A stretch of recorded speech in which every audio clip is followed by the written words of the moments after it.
Oh, so now it says the video has started. But for you guys, you have to see our intro first. You don't get a chance to just check us out. That's what happens. It is the earth quaking, pillars shaking, podcast listening, leader of the Meat Pop Express, Big Trouble Ben Bishop. And get ready, folks, because you are tuned in to the fastest growing professional wrestling podcast in the world, the 3 Count Podcast. Hit him with a 3 count. Pin him to the ground and the crowd go wild, man down, know what y'all like. Hit him with a 3 count. On the top row, crowd already know how I fly him to the flow like. Hit him with a 3 count. And your boy real chicka. Ooh, it is wild because, like the craziest thing is normally Chaz would be here to do this intro, but Chaz is currently at a taping, so he's not here. So, you would think the rest of the team would be here for it, but they're all busy too. And so let's just get started and welcome to the 3 Count Podcast, the base show. You know who I am. I'm Clifford Red Dog Miller. And if you listen to Now Entering the Ring, I'm the man who leads you up the mountain of this thing called wrestling. That's using my intro for Now Entering the Ring. But that's not what this is. So let us get this thing started. So as we mentioned, those guys are all gone. So I had to go out and find someone. And actually, it's crazy enough. She is actually a massive star all over social media. You see her right here. Her name is Lex, and you guys can find her on TikTok under Wheezy Blonde. Hello. Hello. How's it going? It's going great. It's going really great. At first, thanks for coming on our show. Thanks for having me. And then secondly, sorry that nobody else wanted to show up. I know. I feel like I scared everybody away. It's cool. They're just not, it's a thing. They're just not used to it. Like probably someone coming in with a little bit more knowledge of wrestling and they just don't have it. Yeah, sure. Right. That's what it is. Well, you guys know what this is. This is the base show. It's kind of like your favorites. We don't want to mention those other shows, but think about it kind of like if we were about to go around the horn or something. But anyway, we're going to get into this. And you guys know already, if you guys already see the merch, it's up here, right there, or right here. You guys pick up Pro Wrestling Tees. You guys can follow us on all your favorite social media platforms, whether you're on IG at 3 Count Pod, or you find us over on TikTok at 3 Count Pod, or if you find us on Twitter at 3 Count_pod, that's where you can find us. Wheezy, you got to let them know where they can find you. You can find me on TikTok at Wheezy Blonde. You can find me on Instagram at Wheezy Blonde. And that's really all I've got. And the Instagram thing is new. I was trying to fly under the radar for a while and then that kind of stopped. So here we are. And now we're out there and that's fine. I'm trying to get used to it. It was funny because I saw your TikTok where you were just like, yeah, I don't want to give my real IG handle out there. So I'm going to give this one out. So you guys can follow this one. And I was like, yeah, that's the so one I have like 4. on. Yeah, that's the one to get at me on. Yes. Well, bet. So we are going to get this thing started. As always, it is with match of the week. So I'm going to throw it over to you, Wheezy, first. What is your match of the week? It has to be Menorah Suzuki and Daniel Bryan. That's mine. It's a good one. That's from Rampage. Yeah. Yes.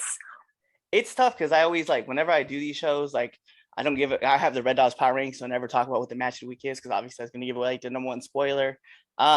But I will give you guys the number 10 match of the week because let's be fair, you guys actually deserve that one. So we'll talk about the number 10 match out there. It's going to be Drew McIntyre and Big E versus the Usos. So love that match. That was fun. But that's your guys' first match and our match of the week. But we're going to get into our debate topics. This is the thing that you guys come here for every Sunday. And let's just be real. We are going to have a lot of fun with this one. So it was your tribal chief, my tribal chief, everyone's tribal chief, the man who sits at the head of the table with a unique interview himself, where he had mentioned that one, CM Punk wouldn't get him anywhere because he's already at a high level. He's running very high. 2, he has an explosive bone in his CM Punk doesn't have an explosive bone in his body. And 3, you can't fight with someone who got their butt kicked in the UFC.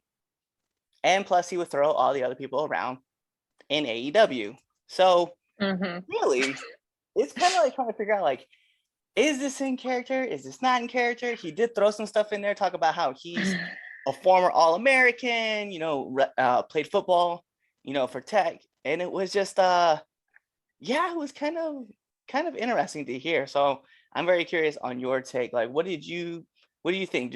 Was Roman out of line, or?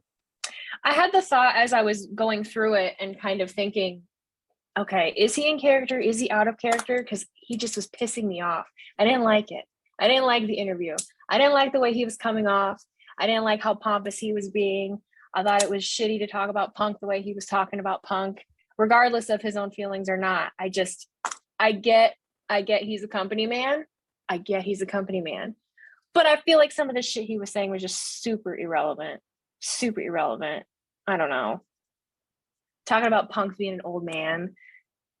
Bringing in, and I don't like him bringing in the whole UFC crap either. I don't like it. I don't like it. It's such company man shit. Yeah, it's weird because I know it's his idea of like how he wants to like generate heat and get people like to either boo him or stuff, or even just to talk about him like we are right now. It's interesting to throw out CM Punk and then to talk about how he was, that a man who weighs 200 pounds soaking wet. If anybody thinks he's going to get any kind of damage on him, is, it's irrelevant. Like, it's not even a thought.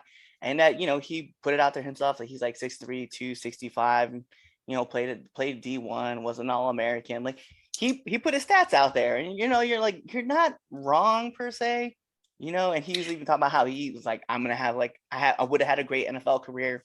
I feel like these conversations are things that now he does like at a bar. Like, I could have gone pro, man. I could have gone that pro. Person. Yes. Mm-hmm. He's that guy in the college bar that's just like, yeah, well, I did this. I could have done this. I could have done this when, 2 years ago you were getting booed out of the arena. So yeah. Okay. Main event for WrestleManias, and people just booed every single one. Yeah. Hated it. Didn't like it. Like, okay. Yeah. We turned that around now, but how quickly we forget. And it's not like saying all that stuff doesn't even matter, in my opinion. Like, people don't like CM Punk because he's 260 pounds or whatever Reigns is and can throw people around. That's not why people like him. They don't like him because he's a powerhouse in a ring. That's not his draw. Right. So it's just irrelevant, in my opinion. Yeah, and then I feel like it was like super shitty for him to say. So some of the stuff that he was saying, man, I was just like, I couldn't get behind it. And I get it, like, sometimes you have to put it out there that like, hey, I'm talking like I am this company man, I am this big dog, and blah blah blah blah blah blah blah. But I was like, at the end of the day, dude, like, you're still just you're a dude. And like a while ago, you even revealed us, hey Joe, like you were on the line, man. We were all, no one thought about how shitty that you were gonna be coming back, and actually like blurring the line a little too much. And I don't know, I kind of agree that like it was a bad move, like PR wise, but I'm also kind of excited that he did it, because like at the same point, we get these great talking points. For sure. And if anyone, talking crap about someone like Punk, he's outspoken. So, he could easily bring that into a promo himself at some point. It's not like he would be afraid to, which would draw good entertainment as far as AEW is concerned. But what was one of the other, he said something about how AEW is capped out. He said they're capped out because their fan base is like their biggest thing that they have going for them. That's the only reason that they're as popular as they are. Whereas WWE is trying to cater to the larger, wider audience. They're trying to cater to everybody. And it's just, he's so confident in himself. He sounds so pompous and like he really believes this. But watch an episode of Monday Night Raw and watch the crowd and look how they react. Like, oh yeah, that's so much better. You guys are killing it. You're knocking it out of the park. Great. That's awesome. Like, who's believing what you're saying except Roman Reigns? Yeah. I mean, was it 1.5 in the last round of viewers for Monday Night Raw? Like, I mean, like that t-shirt company is right around 1.1, 1.2 in their their second year. And even their backup show, right? And we'll call it the B show, Rampage, right? Yeah. It's still pulling in about 500,000, 600,000, kind of depending on what day. I know, guys, it's been up to a million when Punk showed up, and it was like 880,000 the last time, or last week. But we gotta be realistic. Like that show's not gonna maintain like that mark. And maybe 800,000 is a good number for it. But Roman's on Fox. Like, and him being on Fox, they're at least guaranteed 2 million views almost all the time. Like, yes. And no matter what, they'll draw the views. But for something that hasn't been on the air like Rampage that long and drawing in what they are, that's impressive. You can't sweep that under the rug and act like it's not important. And at a 10 o'clock hour, like I don't know anybody who's trying to wake up at 10 o'clock to watch wrestling. And I'll be real, that last hour of Raw, like I try not to pay attention. I'm too busy playing Call of Duty because I'm gonna be honest, like if you're not shoving everything in the first 120 minutes, that last 60, I'm just kind of like I don't really care. Oh, and good on you if you're even watching it live. I DVR and like looks important. Okay, fast forward. Okay, I'm done. Like no, I'm not gonna watch it live. I ain't got time for that. Oh yeah. If it was good, maybe. No doubt. Well, you guys let us know in the comments down below because we definitely want to hear from you guys. And if not, send us a message anyway, whether it's on TikTok or whether it's on Instagram or Twitter or wherever you guys want to, just tag us and we'll, try to respond at least, maybe. I don't know. But we're going to move over because really like on the debate side, like that's just kind of it. Like Roman may have been out of the line. Let us know what you guys think. So let's move over. We're going to call our new favorite segment. It's called Temp Check. So here's how it works. We've been trying to play with this idea for a while, like who's hot, who's not, and who's warming up. So Wheezy, I'm going to throw it to you. I want to know, who do you think is your wrestler that's ice cold, who's hot, and who's just warming up? Who is just warming up? Now, do you want me to stick with just in general, like from anywhere? It's that's your call. Just out there. Yeah. Okay. Because I'm biased with some of my favorites, so I'll go with who I think is warming up because I'll always be a stan of him, and I'll stick with WWE. Cesaro.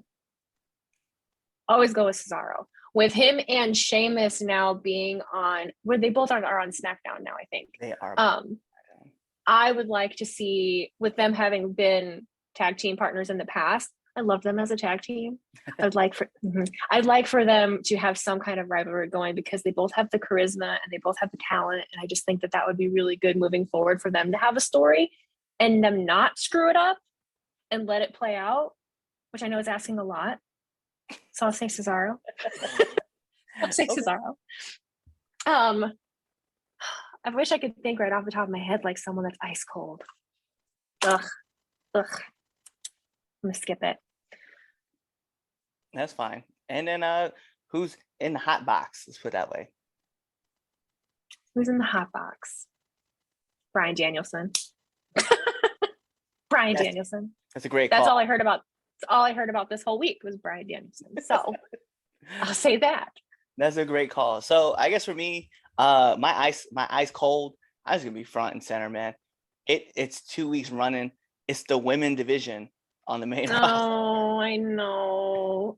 You can blanket statement all of it too. I know. Yep. Well, so bad. I guess we can not really because that main event SmackDown match with Sasha and Becky, that was actually really good, and I was really excited. Well, it's Sasha and Becky. Yeah, it's Sasha and Becky. That's like in the title picture, the undercard. We'll call it that because if you're not in that title picture, like you're washed. Sorry. Yeah. I'm with you. As far as warming up wise, I have to go with Bobby Fish actually. So, last week. I'm with you. Yeah. Yeah, last week he showed up really well. This week he shows up really well. Like then he had an incredible match with Bryan Danielson. So yeah, I'd have to say, man, like that dude is just in the right spoke. Like I'm glad he's in the right lane. I'm so happy for him. I know, I'm so glad because like it wasn't that NXT, and to be fair, right, it wasn't that NXT wasn't using it properly because they very much were. It's just that he was always injured, and unfortunately, you could be this great wrestler but just have a snake bit career, and that's what happened with him, unfortunately. So out of the four guys that were awesome and undisputed, he was the guy that was like, you know what, maybe they could just do it without him. Yeah, for sure. And then as far as my wrestler goes, I'm gonna have to agree with you too. Bryan Danielson, this dude has this killer match with Suzuki, has a killer match with Fish, and that's, I mean, not to mention the stuff that's happened last week. He's just everywhere he turns up, man. He's just like lighting it up. And I'm just very excited to see Bryan Danielson do his work. Agreed. Actually, and someone else I'm going to throw in that hot box too, The Rock. Let's be real. This man isn't even in wrestling right now. And the stuff that he just did, he has a rap song out now. Dropping lines. He's dropping lines out there. Yo. Oh, God. That song is so, and you know, the funny thing is it's one of my favorite wrestlers working with one of my favorite rap artists.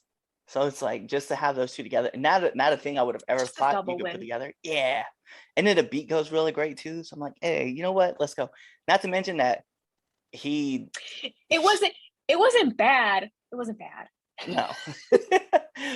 But what also makes it crazy is that last night he showed off like a short clip of his new movie Black Adam, which people in the DC comic book world, like, they've been waiting for this movie to come out for years. And now you get the small clip, and it's like one of the most talked about things like from that showcase last night. That's the nerd side of me. Let's go. There's nothing wrong with that. There's nothing wrong with that. Well, yeah.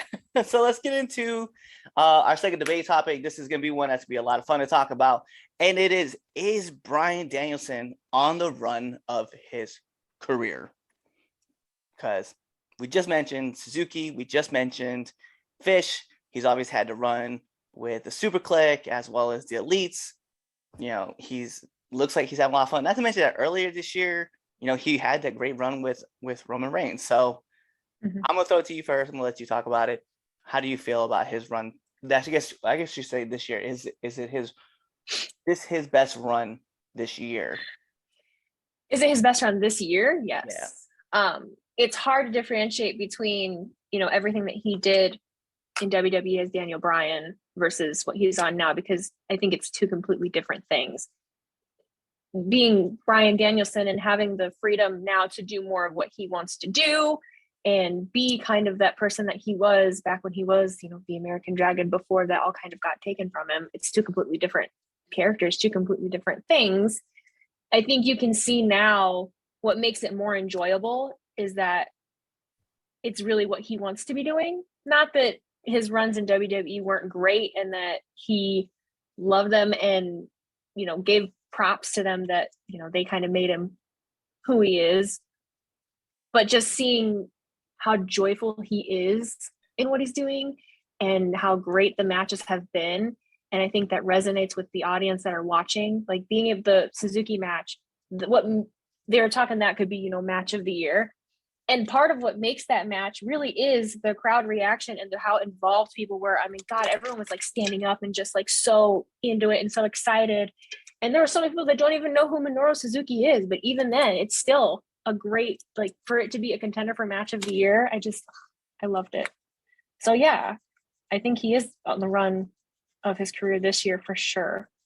And I'm excited to see where it goes because he's not capped out. He's not done. No, and you're absolutely right. Like, he's not capped out. He has, you know, they just have him for the title contendership. They just announced that last night on Dynamite, you know, and he's got that. Who's he working first match? I forgot to look. I swear it was like, I don't know. I swear it was like Lance Archer. Somebody out there will correct me, but it was, I was like, yo, every match that he's had so far since coming into AEW has been on fire. And I don't want to disparage like what he did in WWE this year, because when he started like lighting it up and knew that he was getting ready to leave, he was like, you know what? Let me let it all hang out. We're going to have some fun with this. He did that incredible match with Roman, and then he was gone for a while. And when he came back and showed up, I was like, oh, damn, this is going to be someone who's just going to break down walls. And I love that his post interview too, when he was talking about at All Out, he was like, no, I'm here to kick people's heads in. And that's what he's done. I'm not here to put anyone over. I'm here to make my own. No, yeah, absolutely. His match with Kenny Omega was great. And then you saw him. Oh God, yeah. God, I mean, just everything that this man is like doing right now is just, it's fire. And I love it. Right. And it's weird because we're talking about it being match of the year, right, with Suzuki, where just like 3 weeks ago, we were talking about him and Kenny Omega being match of the year. And then Yes. prior to that, as he was exiting, we were talking about Roman Reigns and Bryan Danielson being, well, Daniel Bryan, Daniel Bryan, being yeah. match of the year. Like, Yeah. it's so crazy to think that here's 3 matches with the same dude and 2 different characters, right? Because Daniel Bryan and Bryan Danielson, like, but just being match of the year, and he's just knocking it out the roof, out of the Well, it's building. just a testament to just how great he is, because everything he touches is good. Yeah, He's just good no matter, he's just good. That's just what he is. It's just, I genuinely can't. Well, and then with the rumored card, very quote unquote rumor, Mhm. for AEW Full Gear, it's rumored that he's going to be taking on Jon Moxley. Like, what? oh my God. Like, Oh my God. can we get that? Like, I will into my vein. Like, I need Moxley and Danielson right now. Like, that's incredible. Absolutely. But yeah, so you guys hear it with us. You guys get to share and talk with us too. So always, talk to us in the comments. Tell us what you guys think. We're genuinely curious to hear what you guys got to say about it. How do you feel about this card? But we are going to move into one of our other favorite segments, which, because let's be real, actually, you know what? Maybe it's not really our favorite. It's our favorite segment, maybe not our favorite venue or event. So we're going to get into If I Had to Pencil, and this is going towards Crown Jewel in the quote unquote beautiful city of Riyadh. Please do not come for me. The Brotherhood of Saudi Arabia. Yeah. We love your money. And Yeah. Right. Good God. so if I had to pencil words like this, it's pretty much, if you had to pencil, who would you have go over? I don't have the scores. I don't. But Chaz does, and probably next week he'll tell us who had the best results, and it probably won't be me. So we'll just be honest. Even though I am your defending champion, currently I'm like in 3rd place. So Oh, that's not bad. That's not bad. It's so hard to know. yeah, it's just You do your best. I'm right Just do outside your the mark. best. Do your best. It's fine. Do your best in predicting something that's predetermined. Yes, exactly. It's a 50-50 shot.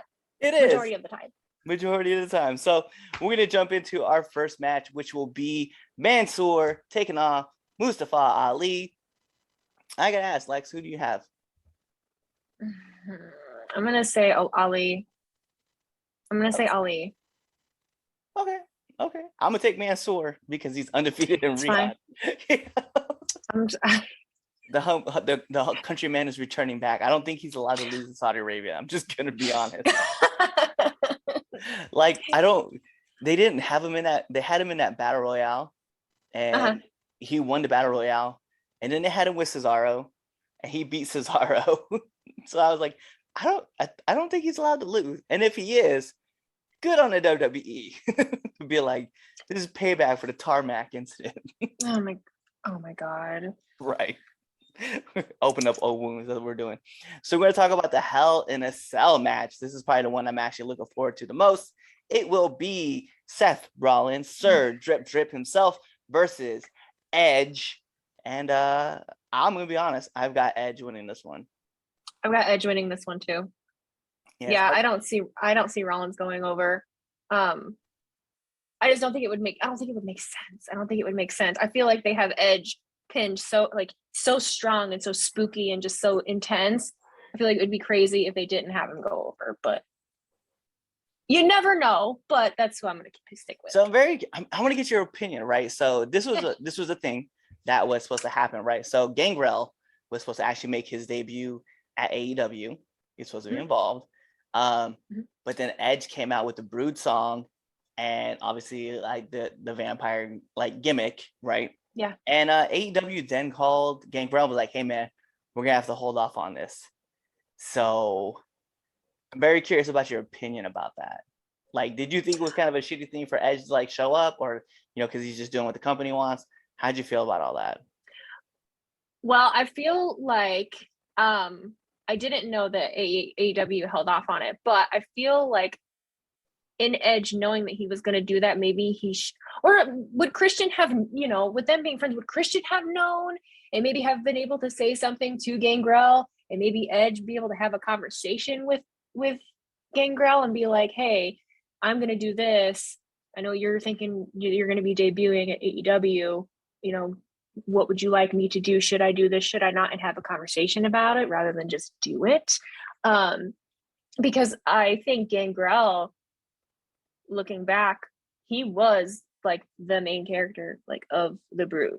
Edge and Christian were kind of just the henchmen that were behind him. So if anything, Gangrel was kind of the owner of that, not so much Edge. Edge was just one of the other ones. So had they had the conversation about it, I think maybe he shouldn't have done that, and they should have let Gangrel do his thing first. But yeah, I 100% I agree. It's weird. Do you agree?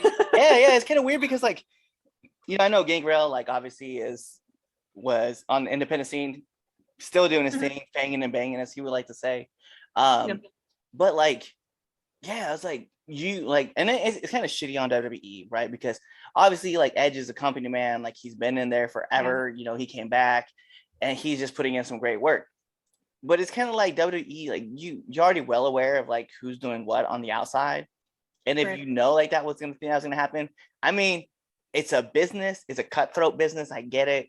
Like it's kind of bad that you did that, but at the same time, like there's Gangrel, man. Like he's just been doing this thing, and I feel like some shit you should just leave alone. So that was one of the parts. Let him have his moment. Let him have his moment. Yeah. He deserves his moment. He's coming back on the main screen. Like let the man come back on a small screen and do his thing. Yeah, I agree. I like Gangrel. So let's go on to our next matchup. First, we have to choose who's going to win this matchup: Shayna Baszler or Doudrop.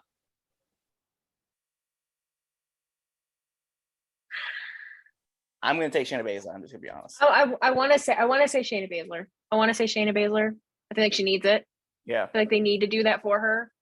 Finally, I feel like she is just so good and she's so strong, and she should be pitted to be as strong as she is, and they just haven't done it. And I think Doudrop would be the perfect person for her to finally, okay, hi, I'm strong, I'm dominant, I can take care of this person who has also been shown as being very strong.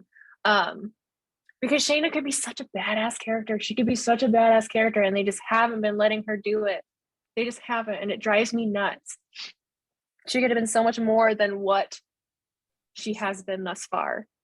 Like she had that awesome ass run in the Elimination Chamber, and then just out of nowhere they were just like, oh yeah, we don't know what we're doing with her. I'm like, how? She was amazing. And I was like, they're like, well, the fans were really interested in her. Fuck those guys. They would have came around, just ride that train. Make them. Yeah. Show them why. Don't put her with fucking Nia Jax and then just let her bounce around for months at a time. You make the crowd hate Becky Lynch like when she came back. Like, come on, man. All right, so with that being said, so we both are choosing Shayna Baszler. So let's just throw it out into the finals of the Queen's Crown. And that would be Selena Vega versus Shayna Baszler. And in this match, I'm going to be honest, I'm going to take Selena Vega. I'm also going to take Selena Vega. I just feel like it's just cool for her to win the cup.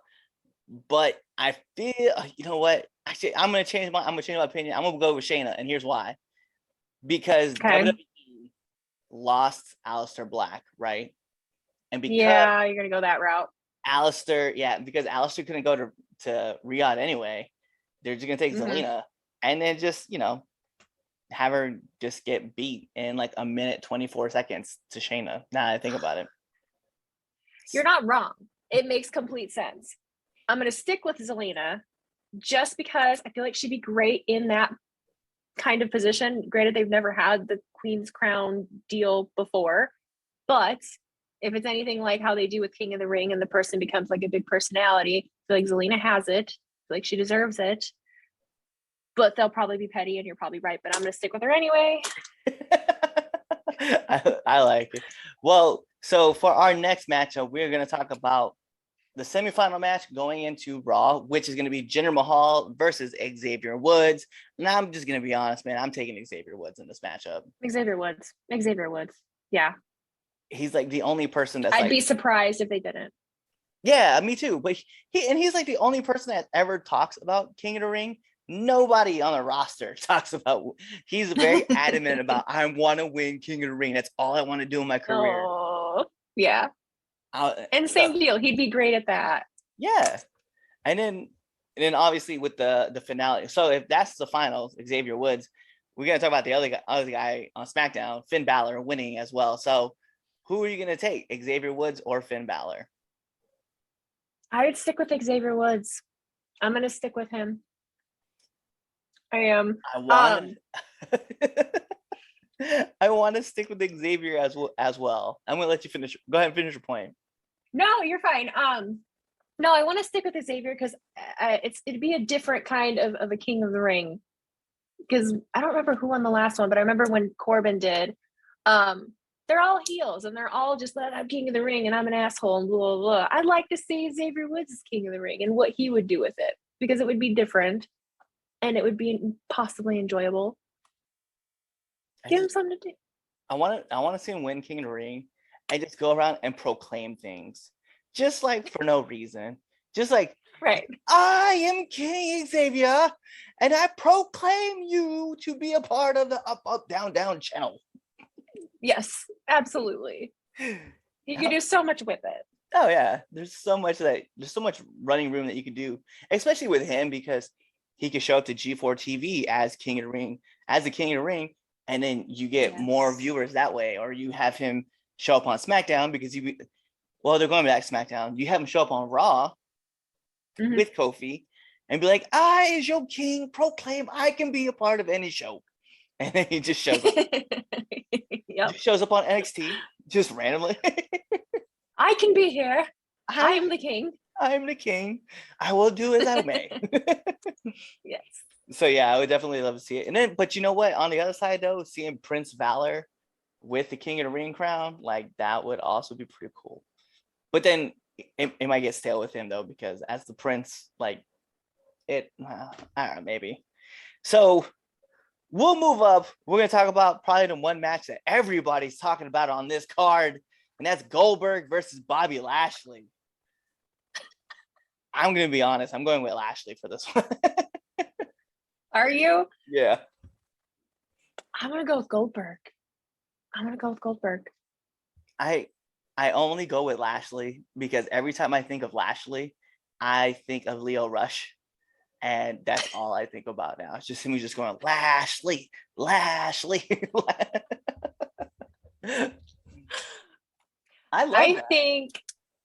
think they really want to elevate Goldberg with everything that's happened in the last however many years or since the last time he was at Crown Jewel. I feel like they just want to get him in a good, and it'll be short. They're not going to be in there long. No. They're not going to be in there long. So I'll be curious to see what they do. But I don't know. I'm going to stick with Goldberg.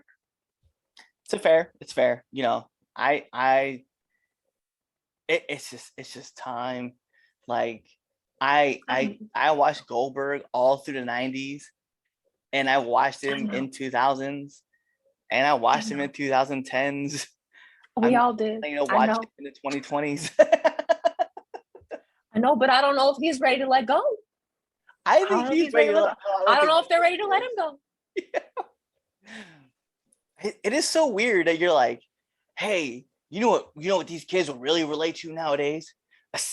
A near 60-year-old man coming out here just beating the younger talent. And by younger, I mean 40s.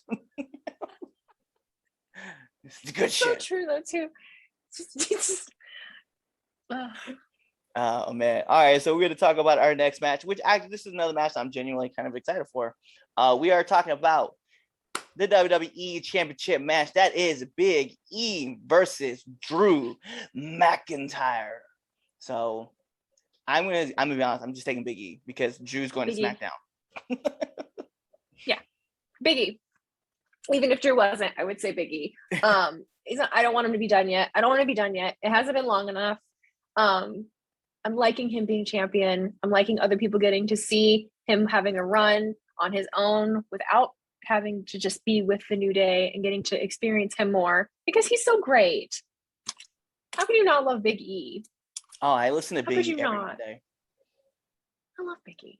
Yeah, if you're not listening to Phil, and I like Drew McIntyre also, but he had his moment. We can have another one later. I want Big E to keep keep going. He did have his moment. Listen, everybody keeps talking about it like they want to give Drew this crowning moment. Look, dude, the man headlined WrestleMania in back-to-back matches. Just because people weren't there didn't mean it didn't happen.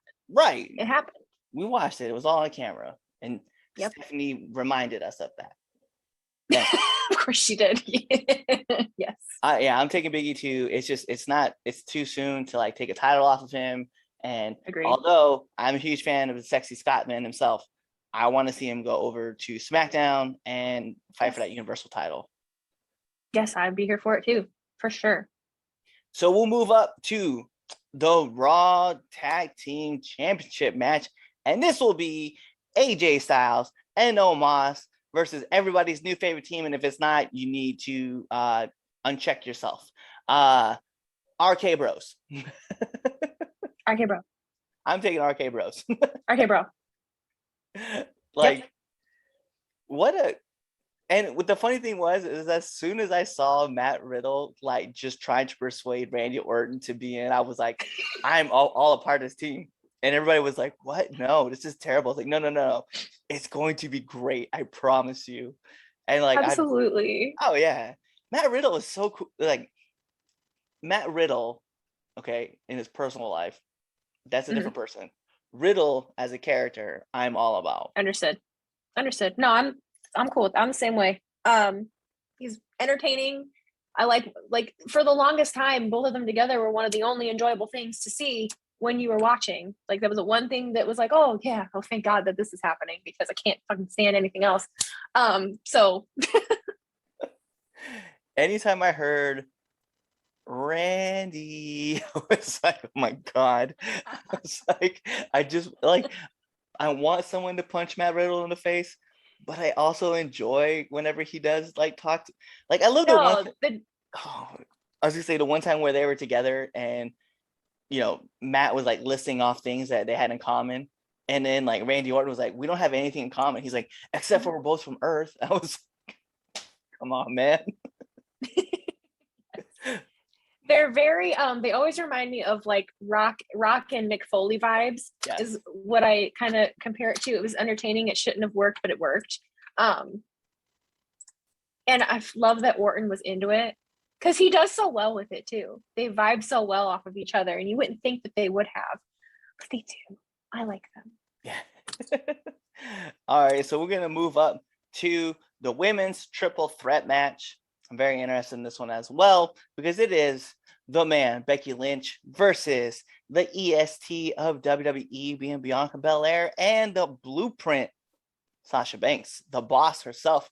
So, who do you have winning? It's so hard.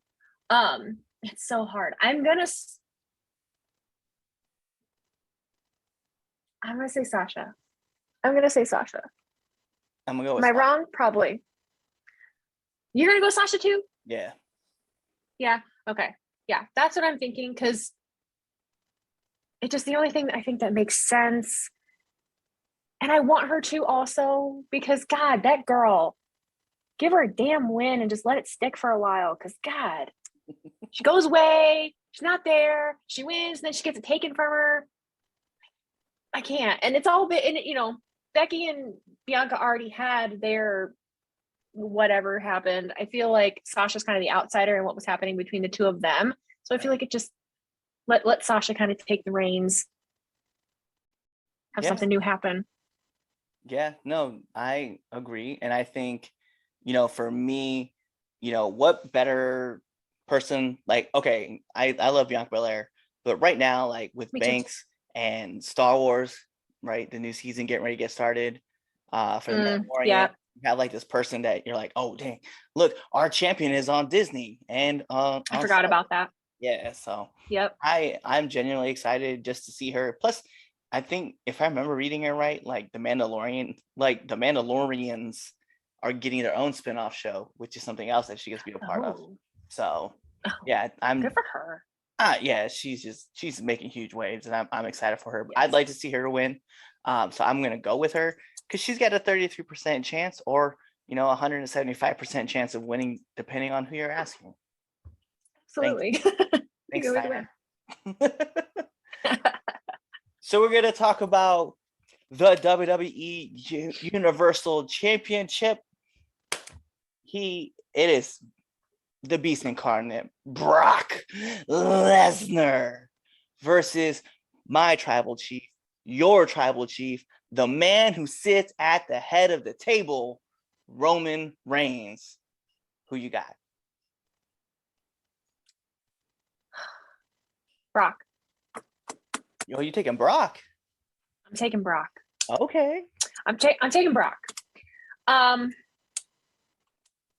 Should I? No, but I want to, cause I want to see it happen. I just want to see it happen. I want waves made. I want there to be waves made. I feel like it would make sense and it would make TV interesting.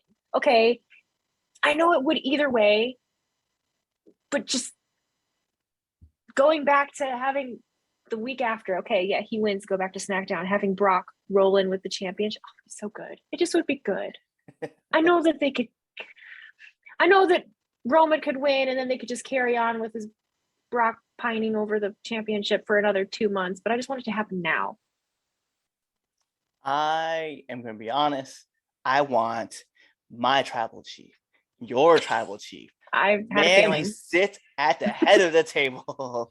I want to see Roman win.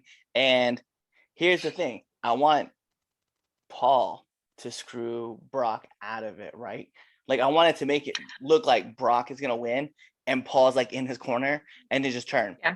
And then what ends up happening is that Brock comes back at the Royal Rumble, and then beats Roman, and then on the grandest stage of them all, yeah, you have solid.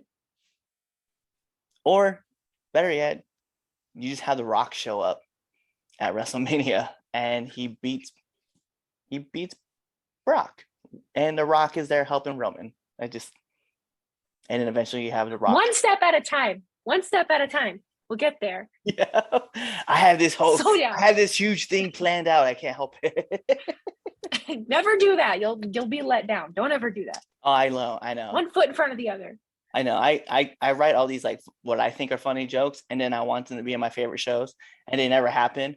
And I just like, you know what? Maybe they came up with something better, and then I just I get sad. Yeah. All right, so we're gonna get into the second greatest. Actually, it's not the second. This is the greatest thing for the 3 Count Podcast, the greatest segment in all of podcast history, and it is that one thing that everybody likes to refer to as the Red Dogs Power Rankings. I'm not doing a guitar because I'm not Chaz, and nor am I JJ, and I don't play the drums. I don't do that thing. I don't. I just watch them do it. I can't either. I can't help you. Otherwise, I would. Good. Please don't. Okay. I watch them do it all the time. And I'm sort of like, I don't look cool doing this, so I'm not going to. Yeah. So we're going to jump into number 10, and we just mentioned it earlier in the show, which will be the Usos versus Big E and Drew McIntyre. This was on Monday Night Raw. I really did enjoy this match. The thing is as cool as this match was, there was a little hiccups in there, but overall, I thought it was a great, solid match. So, you want to throw your 2 cents in? No, I agree with you. It was good. It was great. They're all great together. The Usos, Big E. Anytime that you put them together, I mean, you're gonna have a solid match. There's nothing really to add on to it. So number 9, we're going to talk about this match because I don't know if a lot of people got to check it out. It was definitely a match I got to check out. I got to enjoy a whole lot, and that was El Phantasmo versus Willie Mack versus Raheem Raju. This was on Impact. This match, it just made all the sense, and it was so cool getting to watch El Phantasmo just do his thing and blast all over the place. He ended up getting, I don't want to tell you if he got the win or not. I'm just saying Willie Mack was in that match too, so you're gonna have to go check it out and find out who won the match. But that is my number 9, and then my number 8 match is gonna come from the same show. These are back to back. I just wanted to go ahead and knock them out. It was William Morrissey. That's right, that man known as Big Cass, aka Big Cass XL, aka Cass XL, aka W Morrissey, aka William Morrissey, aka my man's got more aliases than the KGB. He winner of the gauntlet match. So it was really cool to watch William do his thing, and now he gets to Good for call him. his shot. Yeah, and Good for him. he's had such an incredible run since he got into Impact, and I'm very grateful just watching him do his thing, man. He had like that huge fallout with WWE, and then he had his ups and downs. He had this situation with Glory, and now he's just on the up and up, and I'm just so happy seeing him do his thing. I'm happy for him too.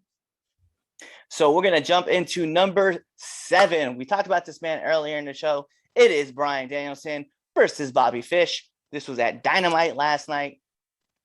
What can I say? Just an awesome ass match. So let's jump into number 6. This is one that's going to throw Chaz off. Chaz will probably rip out whatever hair he has on his head. This will be the Super Click versus the Dark Order.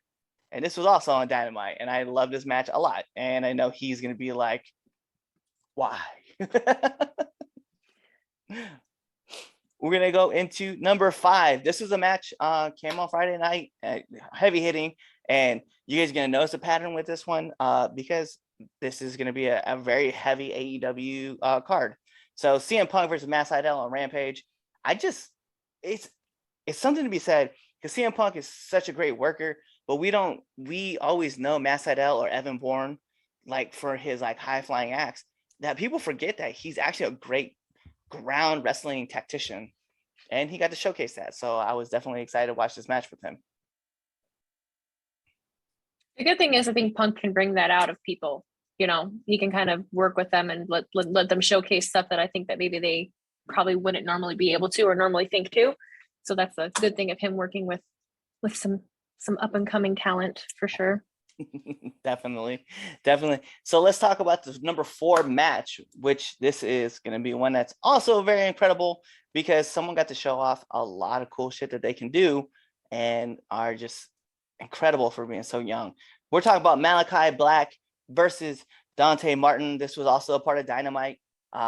Just Dante Martin. What else can you say about that man? He definitely got the rub. He showed he had his like I'll never die attitude.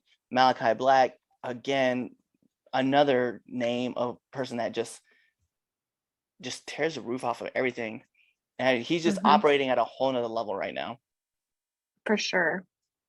It is also crazy to think like I know WWE, and we probably do this a lot. Maybe just as fans we do this, but WWE like kind of like restricts like a lot of guys from doing their thing. But then like when you see them go to AEW and they just pedal to the metal all the time, and they're so you could tell like there's just like the sense of happiness that's with them, even though like for sure. A lot of them like Bryan Danielson like wrote his thank you to WWE letter, but like him and Malachi and Andrade and the list of people, Moxley, like these guys all come in, they're just at 1,000,000 miles an hour, just running. It's frustrating because it's to their detriment, like because you can see what they can do on AEW. So it's like, okay, well, why couldn't they have done that in WWE? Would have made it a lot better. You wouldn't have had to have let them go, or they wouldn't have had to ask for their release if you would have done that with them where they already were. But you do. We're going to talk about this number 3 match because I felt like this match was really, really good. It went really, really underrated. And not a lot of people are, and probably people are talking about this is the highest rated match I have for WWE. And this will be Sasha Banks versus Becky. But what else can you expect from the man in the blueprint when they come out and just always tear the roof off of a building? Yeah. And they said they're two of the greatest women there. Yeah. As far as work rate goes, like I know a lot of people like Bianca Belair is definitely like in that category. I'm a huge fan of Shotzi Blackheart and Tegan Nox as well. Like I think they have incredible work rates, but it is just something to be consistent with what Sasha and Becky do. And then they come back and show you after not being in the ring together for a year since Hell in a Cell, they come back and they just tear down the roof all over again. Absolutely. Oh man. So let's talk about number 2, which it was for the AAA titles, tag titles at that. It was on Dynamite. It was two masked men in green tights, which we would end up finding out being FTR versus the Lucha Bros. And I gotta be honest, man. Like, I know that those guys can move. It was so cool to watch them work two different styles in a match. So they open up. Yeah, stuff they don't normally do. Yeah, open up with all that lucha spots. And then as soon as they revealed to be FTR, they just came in with FTR style. Like, just no flips, all fists. Yeah. After wearing masks and doing all flips and no fists. And so we're going to talk about the number one match, which Lex has already said what it was. It is Bryan Danielson versus Minoru Suzuki. And just hard-hitting, great tactically. I just thought groundwork was superior. Everything about this was just lit. Couldn't agree more. I'm definitely with you on that. And as you know, I didn't know a lot about Minoru Suzuki before he came to AEW. So looked into all of that, and he's just in the ring. You can just, even his reactions to a lot of, like, their psychology, just the way that he was reacting to a lot of the things that Bryan's doing. I loved it. It was great. I loved how he hit Bryan with that forearm, and Bryan just dropped, and he gets back up, and he was just like, no. Yes. You're like, damn, dude. Like, I was like, he's great. I was gonna say, you can see it wasn't like, so some matches that you can see, they sound like they hit hard. This was one of those, they were hitting hard. It wasn't looking you like, could tell they were hitting hard. And I didn't know he's 53. He's 53. And I was like, oh man, like, he goes for being 53. He doesn't care. He'll take it. He's just in there smiling, just like, try. Yeah, I don't care. Try again. Hit me harder. Like when him and do your best. Him and Moxley having their match, and he was just like, just eating the shots, and I was just like, yeah. And the thing is like, I've been hit in the neck like that by some dudes you can throw, and I'm like, like, no. Like, yeah, no. I can't imagine. No. But that is it for the Red Dog Power Rankings. Is there a problem with it? You guys let me know. I'm sure somebody out there is going to be like, I didn't like that match. And I'll be like, I know. Why? We're wrestling fans. That's what we do. Wrestling fans are the worst at that. We are. Why did you like that match? Why'd you like that? That's stupid. That doesn't make sense. That was a dumb match. Like, I didn't like that at all. It wasn't even good. It wasn't my style. How come Ray Phoenix wasn't higher on your list? I'm like, what? Why? You do your best. You can never win. No, it's one thing. We talk about this all the time. We talk about like the just the toxicity that we have, right? Like, someone out there is gonna comment, "Well, you're just an AEW mark," and then people who, why'd you put that WWE match there? You're just a mark for them. Like, well, I rate these matches on how invested I get into the match. Like, if I don't get invested into it, I don't care. You don't go on a list. Like, someone out there will probably argue and be like, well, what about Natalya versus Doudrop? I'm like, what about it? It's your list. Yeah. Make your own list. If you're so mad about it, make your own list. I can like what I like. You like what you like. Yeah, be mad at me. Oh, they'll be mad. They're good at being mad. But all right, that's it. That's our debate topics. That's our show. Lex, let them know where they can find you once again. You can find me on TikTok at Wheezy Blonde. You can find me on Instagram at Wheezy Blonde. Keep it simple. That's where I'm at. That is what you got to do. Because like, even for all my stuff, all my social media gotta be the same. Yeah, the _Red Dog 85, or you go to the podcast at 3Count Pod or at 3Count_pod. It's only on Twitter. That's the only one that's different. The little bit of difference. I actually think my Instagram might be a Wheezy Blonde, because I don't think Wheezy Blonde. See, that's how bad I am at this. I'm still new at this. Like, I don't even know what my Instagram handle is. Yeah, go follow me. I don't even know what my tag is. Just follow that one. I'm sure you'll find it. Yeah, just look. It's fine. Go to my TikTok and it's linked there. Bet.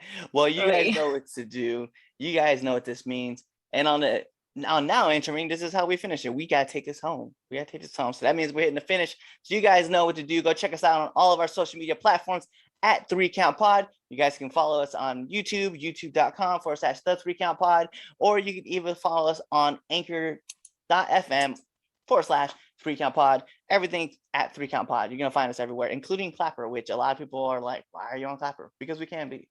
So, and also check out our OnlyFans, because we do have an OnlyFans TV show that's also be showing off a lot of cool stuff. So you guys know what to do. Tune into the next episode and be there or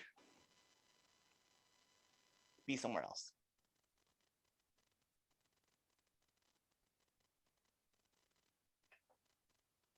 It's so anticlimactic. Hey guys, it's the host of the 3Count, Chaz Evans here. Make sure to let you know that I don't run shit, I don't do shit, I just talk shit. And make sure you subscribe to our podcast. What else did you do? You should also follow us on all social medias. That's the Facebook at 3Count Podcast, the Instagram at 3Count Pod, and the Twitter at 3Count_pod. Also, if you like us a lot, you should definitely buy a t-shirt at prowrestlingtees.com/3countpod, and that's the number 3. Don't be an idiot and type in THREE, because you're not going to find anything. So make sure you follow us at 3Count Pod or 3Count_pod on Twitter and buy a shirt. Be there or be somewhere else.